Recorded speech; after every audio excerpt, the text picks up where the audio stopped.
پیارے دوستو السلام علیکم، آپ دیکھ رہے ہیں اسلامک یونٹ یوٹیوب چینل۔ پیارے دوستو، رسول پاک صلی اللہ علیہ وسلم کے نبوت کا اعلان کرتے ہی کفار مکہ نے مسلمانوں پر ظلم و تشدد اور بربریت کی انتہا کر دی، جس کا تفصیلی تذکرہ ہم نے اپنی گزشتہ ویڈیو میں کیا تھا۔ پیارے دوستو، قریش مکہ حضور پاک صلی اللہ علیہ وسلم کی شان میں بہت گستاخیاں کرنے لگے، آپ کو طرح طرح کی تکلیفیں دیتے اور آپ کا تمسخر اڑانے کی کوشش کرتے۔ آج کی اس ویڈیو میں ہم آپ کو قریش مکہ کی حضور پاک صلی اللہ علیہ وسلم کی شان میں کی گئی گستاخیوں اور مسلمانوں کا قریش مکہ سے تنگ آ کر حبشہ کی طرف ہجرت کرنے کا مکمل اور تفصیلی واقعہ بیان کریں گے۔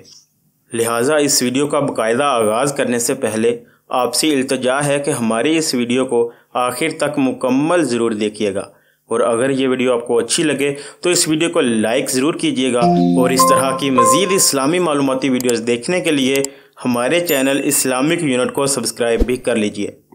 پیارے دوستو، ایک مرتبہ حضور پاک صلی اللہ علیہ وسلم خانہ کعبہ میں نماز ادا کر رہے تھے کہ عقبہ بن ابی معیط نے آپ صلی اللہ علیہ وسلم کے گلے میں چادر ڈال کر اس قدر اینٹا کہ آپ کا دم رکنے لگا۔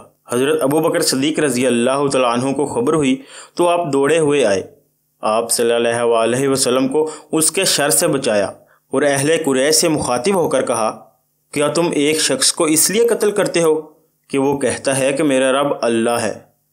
کفار نے حضور پاک صلی اللہ علیہ وسلم کو تو چھوڑ دیا، مگر حضرت ابوبکر صدیق رضی اللہ تعالیٰ عنہ کو لپٹ پڑے اور خوب زد و کوب کیا۔ ایک مرتبہ صحن کعبہ میں قریش مکہ نے آپ صلی اللہ علیہ وسلم کو گھیر لیا اور آپ کی شان میں گستاخی سے پیش آنا چاہا۔ حضرت حارث بن ابی حالہ رضی اللہ تعالیٰ عنہ کو خبر ہوئی تو دوڑے ہوئے آئے اور آپ صلی اللہ علیہ وسلم کو ان کے ہجوم سے بچانا چاہا۔ کفار نے حضرت حارث بن ابی حالہ رضی اللہ تعالیٰ عنہ کو وہیں پر شہید کر دیا، مگر آپ صلی اللہ علیہ وسلم پر دست درازی کی جرت ان کی نہ ہو سکی۔ آپ صلی اللہ علیہ وسلم کے راستے میں جہاں سے آپ رات کے وقت گزرنے والے ہوتے وہاں پر کانٹے بچھا دیے جاتے تاکہ آپ صلی اللہ علیہ وسلم کو اذیت پہنچے۔ پیارے دوستو، ایک مرتبہ حضور پاک صلی اللہ علیہ وسلم صحن کعبہ میں نماز ادا کر رہے تھے، قریش بھی وہاں بیٹھے تھے۔ ابو جہل نے کہا کہ فلاں مقام پر اونٹ ذبح ہوا ہے، اس کی اوجڑی پڑی ہوئی ہے، کوئی اس کو اٹھا کر لائے اور محمد صلی اللہ علیہ وسلم کے اوپر ڈال دے۔ یہ سن کر عقبہ بن ابی معیط اٹھا اور وہ اوجڑی اٹھا لایا۔ جب آپ صلی اللہ علیہ وسلم سجدہ میں گئے تو اس نے وہ اوجڑی آپ صلی اللہ علیہ وسلم کی پشت پر ڈال دی۔ حضور پاک صلی اللہ علیہ وسلم کو تو اللہ تبارک و تعالیٰ کی طرف سے خبر بھی نہ ہوئی، مگر کفار مکہ ہنسی کے مارے ٹوٹے جاتے تھے۔ حضرت عبداللہ بن مسعود رضی اللہ تعالیٰ عنہ بھی وہاں پر موجود تھے، مگر کفار مکہ کا ہجوم دیکھ کر ان کی جرت نہ ہوئی۔ اتفاقاً اس وقت حضرت فاطمہ رضی اللہ تعالیٰ عنہ، جو اس وقت بچی تھیں، وہاں پر آ گئیں اور انہوں نے آگے بڑھ کر اپنے باپ حضرت محمد مصطفیٰ صلی اللہ علیہ وسلم کی پشت پر سے اس اوجڑی کو پرے سرکایا اور کفار مکہ کو برا بھلا بھی کہا۔ پیارے دوستو، حضور پاک صلی اللہ علیہ وسلم کے مکان پر پتھر پھینکے جاتے، گندگی وغیرہ بھی آپ صلی اللہ علیہ وسلم کے گھر پر پھینک دیتے۔ ایک مرتبہ آپ صلی اللہ علیہ وسلم نے فرمایا کہ اے بنو عبد مناف، یہ اچھا ہمسائیگی کا حق ادا کر رہے ہو۔ کبھی آپ کا نام شاعر رکھا جاتا ہے، کبھی آپ کو ساحر کہہ کر پکارا جاتا ہے، کبھی آپ کو کاہن کہتے ہیں اور کبھی مجنون کا خطاب دیتے ہیں۔ غرض کفار مکہ نے حضور پاک صلی اللہ علیہ وسلم اور آپ کی جماعت کو تکلیف پہنچانے اور آپ کے کام میں رکاوٹیں پیدا کرنے کی کوئی کوتاہی نہیں کی۔ ادھر حضور پاک صلی اللہ علیہ وسلم بھی پورے عزم و استقلال اور ہمت و جرت کے ساتھ اپنے کام میں مصروف تھے۔ اس کے بعد جب قریش مکہ کو اس امر کا یقین ہو گیا کہ ہماری کوششوں کا کوئی حسب منشا نتیجہ پیدا نہیں ہوا تو انہوں نے مجبوراً دوسرا پہلو اختیار کیا۔ پیارے دوستو، قریش مکہ نے جمع ہو کر مشورہ کیا اور عتبہ بن ربی کو اپنی طرف سے پیغام دے کر حضور پاک صلی اللہ علیہ وسلم کی خدمت اقدس میں بھیجا۔ عتبہ حضور پاک صلی اللہ علیہ وسلم کے پاس آیا اور بڑی نرمی کے ساتھ کہنے لگا کہ محمد صلی اللہ علیہ وسلم، تم شریف ہو، تمہارا خاندان بھی شریف اور معزز ہے، مگر تم نے قوم کے اندر فتنہ ڈال رکھا ہے۔ یہ بتاؤ کہ آخر تمہارا مقصد کیا ہے؟ اگر تم مال و دولت کی خواہش رکھتے ہو تو ہم تمہارے واسطے اس قدر مال جمع کیے دیتے ہیں کہ تم سب سے زیادہ مالدار ہو جاؤ گے۔ اگر تم کو حکومت اور سرداری کی خواہش ہے تو ہم سب لوگ تم کو اپنا سردار بنا لیتے ہیں اور تمہاری حکومت کو تسلیم کر لیتے ہیں۔ اگر تم کو شادی کرنی منظور ہے تو ہم سب سے اعلیٰ گھرانے کی سب سے حسین لڑکی سے تمہاری شادی کرا دیتے ہیں، اور اگر ان سب چیزوں کی خواہش ہے تو یہ سب تمہارے لیے فراہم کر دیتے ہیں۔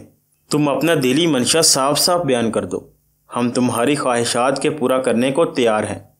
عتبہ جب اپنی تقریر ختم کر چکا تو حضور پاک صلی اللہ علیہ وسلم نے جواباً سورہ حامیم سجدہ تلاوت فرمانی شروع کی۔ حضور پاک صلی اللہ علیہ وسلم اس سورہ کی تلاوت فرما رہے تھے تو عتبہ کا رنگ ہی اڑ گیا، اور اس نے حضور پاک صلی اللہ علیہ وسلم کے منہ پر ہاتھ رکھ دیا اور کہا کہ ایسا نہ کہو۔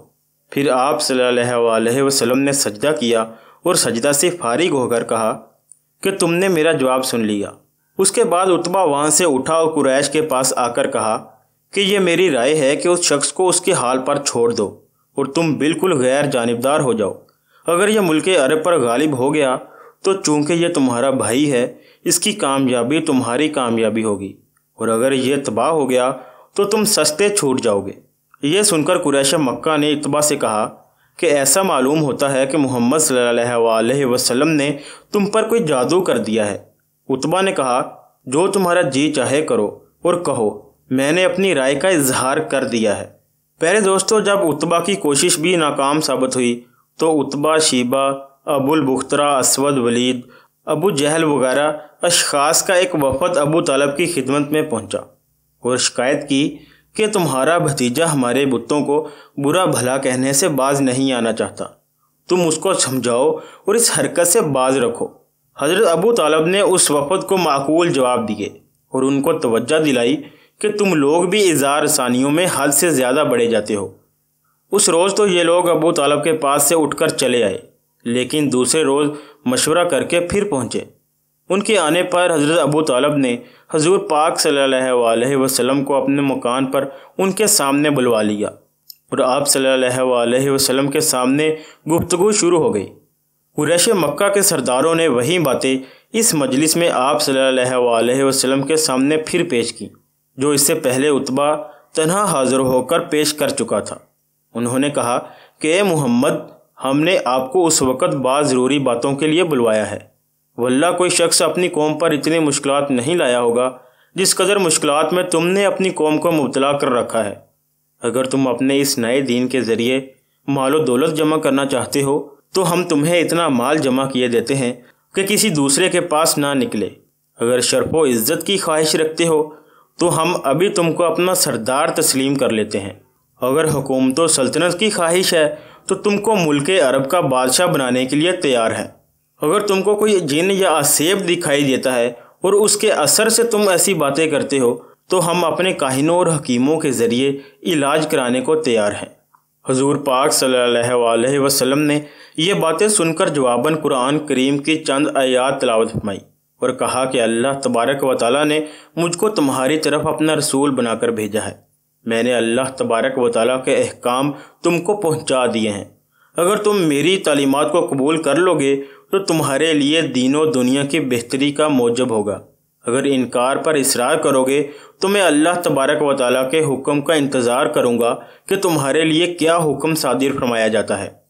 یہ سن کر کفار نے کہا کہ اچھا، اگر تم اللہ کے رسول ہو تو ان پہاڑوں کو ملک عرب سے ہٹا دو اور ریگستان کو سرسبز بنا دو، ہمارے باپ دادا کو زندہ کر دو اور ان میں قصا بن کلاب کو ضرور زندہ کرو۔ اگر قصا بن کلاب نے زندہ ہو کر تم کو سچا مان لیا اور تمہاری رسالت کو قبول کر لیا تو ہم بھی تم کو رسول تسلیم کر لیں گے۔ تو حضور پاک صلی اللہ علیہ وسلم نے ارشاد فرمایا کہ میں ان کاموں کے لیے رسول نہیں بنایا گیا، میرا کام یہ ہے کہ تم اللہ تبارک و تعالیٰ کے احکام پر جو مجھ پر نازل ہوتے ہیں وہ سنا دوں اور اچھی طرح تمہیں سمجھا دوں۔ میں اپنے اختیار سے خود کچھ نہیں کر سکتا۔ اس قسم کی باتیں ہونے کے بعد سرداران قریش وہاں سے ناراض ہو کر اٹھے اور ابو طالب کو بھی مقابلہ اور مخالفت کے لیے چیلنج دے کر وہاں سے چل دیے۔ پیارے دوستو، سرداران قریش کے چلے جانے پر ابو طالب نے حضور پاک صلی اللہ علیہ وسلم سے کہا کہ بھتیجے، میں بوڑھا ہو گیا ہوں اور اپنے اندر قریش کے مقابلہ کی طاقت نہیں پاتا۔ تم مجھے ایسی محنت میں مبتلا نہ کرو جو میری طاقت و استطاعت سے بڑھ کر ہو۔ مناسب یہی ہے کہ تم اپنے دین کا اعلان اور بتوں کی اعلانیہ برائیاں بیان کرنا بند کر دو۔ آپ صلی اللہ علیہ وسلم نے یہ سن کر فرمایا کہ چچا، اگر میرے داہنے ہاتھ پر سورج اور بائیں ہاتھ پر چاند بھی رکھ دیا جائے تب بھی میں اپنے کام سے باز نہیں رہ سکتا۔ ابو طالب کی باتوں سے آپ صلی اللہ علیہ وسلم کو یہ شبہ گزرا کہ اب یہ میری جماعت سے دستبردار ہونا چاہتے ہیں۔ ابو طالب سرداران مکہ میں سب سے زیادہ عزت و وجاہت رکھتے اور قبیلہ بنی ہاشم کے مسلمہ سردار سمجھے جاتے تھے۔ ان کی وجہ سے مخالفین حملہ کرتے ہوئے جھجکتے تھے اور ان کو خطرہ تھا کہ اگر بنو ہاشم سب کے سب حضور پاک صلی اللہ علیہ وسلم کی امداد پر اٹھ کھڑے ہوئے تو معاملہ بہت ہی نازک ہو جائے گا۔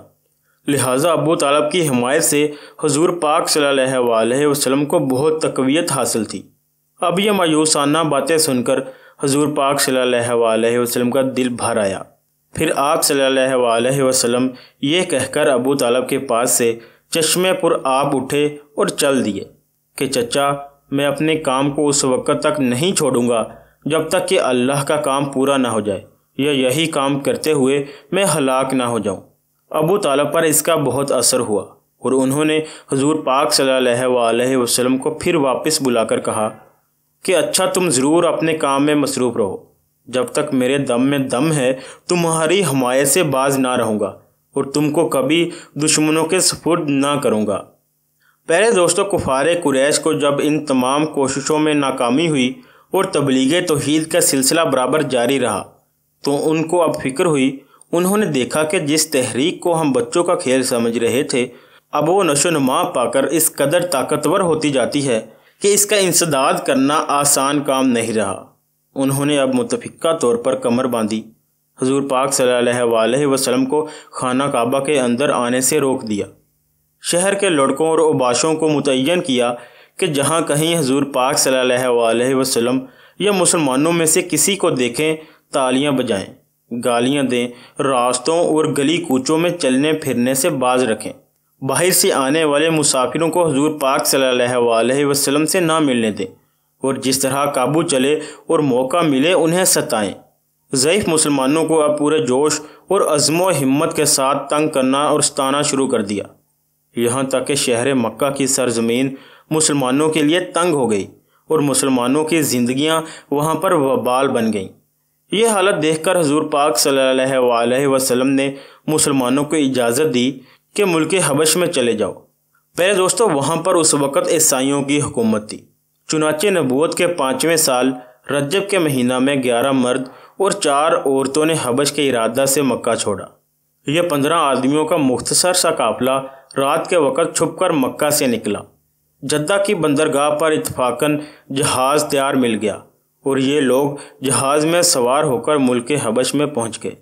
پہلے دوستو، ان میں قابل تذکرہ افراد یہ تھے: حضرت عثمان بن عفان رضی اللہ تعالیٰ عنہ اور ان کی بیوی رقیہ بنت رسول پاک صلی اللہ علیہ وسلم، حضرت حذیفہ بن عتبہ، حضرت عثمان بن معزون، حضرت عبداللہ بن مسعود، حضرت عبد الرحمن بن عوف، حضرت زبیر بن العوام، حضرت مصعب بن عمیر، حضرت عامر بن ربیع اور حضرت سہیل بن بیزار رضی اللہ تعالیٰ عنہ۔